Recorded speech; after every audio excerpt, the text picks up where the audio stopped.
मैं जेन्युइनली बोल रहा हूँ, मैं भी जेन्युइनली बोल रहा हूँ। मैं 1 महीना पहले कांटेक्ट करके तो सबको। दोस्तों, क्या आपने नोटिस किया है कि अचानक से सन ऑफ सरदार का ट्रेंड सोशल मीडिया पर टॉप पर चढ़ गया है? लेकिन सवाल यह है कि अभी क्यों? और क्या यह सिर्फ एक इत्तेफाक है या फिर शाहरुख खान की किंग मूवी को गिराने की कोई साजिश?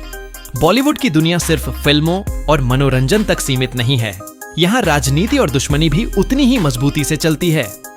हर एक स्टार के पीछे एक पूरी लॉबी होती है जो उसके करियर को बना भी सकती है और बिगाड़ भी सकती है। और इसी लॉबिंग के बीच सोशल मीडिया ट्रेंड्स अब सबसे बड़ा हथियार बन चुके हैं। आज हम बात कर रहे हैं एक ऐसे ही ट्रेंड की जो 2025 में अचानक से सामने आया, सन ऑफ सरदार का ट्रेंड। ये वही फिल्म है जो 2012 में रिलीज हुई थी, जिसमें अजय देवगन नजर आए थे। उस समय ये फिल्म औसत चली थी और इसी के साथ शाहरुख खान की जब तक है जान से क्लैश हुआ था। उस क्लैश के बाद दोनों सितारों के फैंस के बीच एक कोल्ड वॉर शुरू हो गई थी। कोर्ट केस हुए, बॉक्स ऑफिस कलेक्शन तुलना में आए और बॉलीवुड की राइवलरी का एक नया चैप्टर लिखा गया। लेकिन अब सवाल उठता है कि 2025 में 12-13 साल बाद सन ऑफ सरदार का ट्रेंड क्यों उठ रहा है? और सबसे बड़ा इत्तेफाक ये है कि ये ट्रेंड उसी वक्त उठ रहा है जब शाहरुख खान की आने वाली मेगा फिल्म किंग का प्रमोशन जोरों पर चल रहा है। सोशल मीडिया पर ट्रेंड बनाना भी एक कला है। ये नेचुरली भी हो सकता है, लेकिन ज्यादातर मामलों में इसे आर्टिफिशियली क्रिएट किया जाता है। पीआर एजेंसियां, फैन आर्मी और पेड बॉट्स मिलकर किसी हैशटैग को इतना पुश कर देते हैं कि वो टॉप ट्रेंड बन जाता है। और जब कोई चीज ट्रेंडिंग टैब में दिखती है तो आम ऑडियंस अपने आप उसमें दिलचस्पी लेने लगती है। यही है असली साइकोलॉजी। अब सन ऑफ सरदार ऐसी मूवी है जिसका सीधा इतिहास शाहरुख खान से जुड़ा हुआ है। उसका ट्रेंड आज उठना एक प्रतीकात्मक चाल लगता है, जैसे किसी ने जानबूझकर ये दिखाया हो कि अजय देवगन का नाम ऊपर लाया जाए ताकि लोग शाहरुख की किंग मूवी के हाइप को नजरअंदाज कर दें। 2012 में जब सन ऑफ सरदार और जब तक है जान क्लैश हुई थी तो ये सिर्फ बॉक्स ऑफिस नंबरों की बात नहीं थी, वो एक अहंकार की टक्कर थी। अजय देवगन ने आरोप लगाया था कि यशराज फिल्म्स ने अनफेयर प्रैक्टिस की और शाहरुख की फिल्म को ज्यादा स्क्रीन्स दी। ये मामला कोर्ट तक पहुंचा था। उस समय दोनों सितारों के फैंस बंट गए थे और बॉलीवुड में एक बड़ा विवाद खड़ा हो गया था।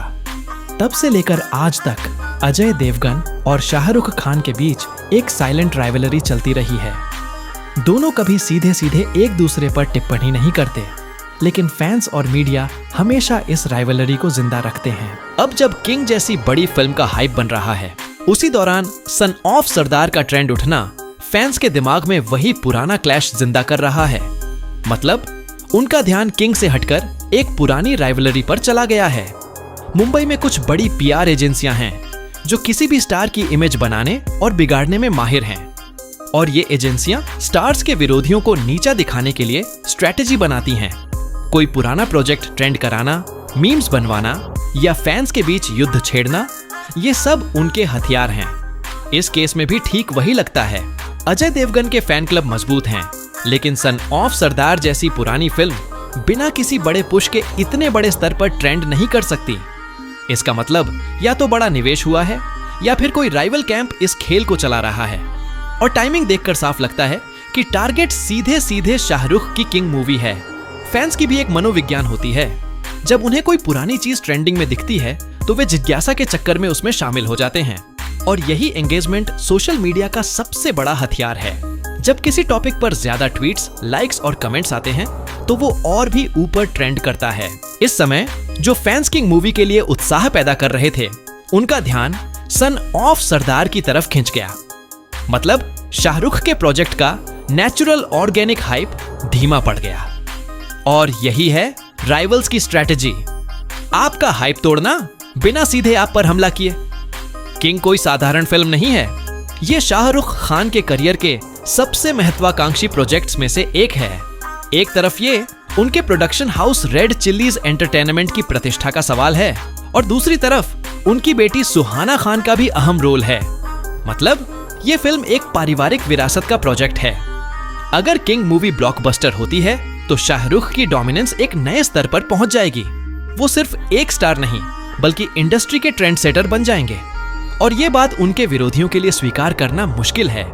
इसलिए उनकी फिल्म के रिलीज से पहले ही हाइप तोड़ना राइवल्स की नेचुरल स्ट्रेटजी बन जाती है। और सन ऑफ सरदार का ट्रेंड वही कर रहा है, एक ऐसा डिस्ट्रैक्शन पैदा करना जिससे लोगों का ध्यान किंग मूवी से हट जाए। बॉलीवुड में हर एक स्टार के पीछे एक लॉबी होती है। किसी के पास मजबूत डिस्ट्रीब्यूटर होते हैं, किसी के पास एग्जिबिटर और किसी के पास मीडिया इन्फ्लुएंस। शाहरुख के पास ग्लोबल फैन बेस है, लेकिन विरोधियों के पास भी अपनी अपनी ताकत है। जब भी कोई बड़ा प्रोजेक्ट आता है तो दूसरे कैंप छोटे छोटे हथकंडे अपनाते हैं। कहीं मीम्स बनवाते हैं, कहीं पुराने प्रोजेक्ट्स को उभार देते हैं, कहीं अफवाहें चला देते हैं। और ये सब मिलकर एक बड़ा खेल बन जाता है जिसमें ऑडियंस को समझ ही नहीं आता कि असली चीज क्या है और डिस्ट्रैक्शन क्या है। अब सबसे बड़ा सवाल ये है कि क्या सन ऑफ सरदार का ट्रेंड किंग मूवी पर असर करेगा?